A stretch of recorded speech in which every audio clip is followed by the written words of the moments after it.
शहर में बारिश का सिलसिला जो है वो वक्फे वक्फे से जारी है। कहीं हल्की और कहीं तेज़ बारिश हो रही है।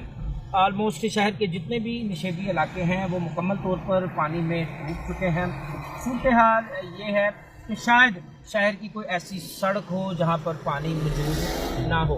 पानी तो खड़ा नज़र आता है, अगर नहीं कोई नज़र आता तो वो वासा के अहलकार जो है वो निकासी आपके लिए वहाँ पर खड़े नज़र नहीं आते। सूरत हाल ये है कि मैं इस वक्त शहर की मशहूर तरीन शाहराह माल रोड से गुजर रहा हूँ और यहाँ ये सूरत हाल है कि गवर्नर हाउस चौक जो है वो मुकम्मल तौर पर पानी में डूब चुका है। इसी तरह आगे हम आए तो क्लब चौक में भी पानी खड़ा दिखाई देता है। एचएसएन कॉलेज के बाहर भी हमें पानी जो है वो खासी मिकदार में दिखाई दे रहा है और ऐसी ही सूरत हाल जीपीओ चौक की भी है, वहाँ पर भी पानी बड़ी तादाद में मौजूद है। अगर कैमरामैन ने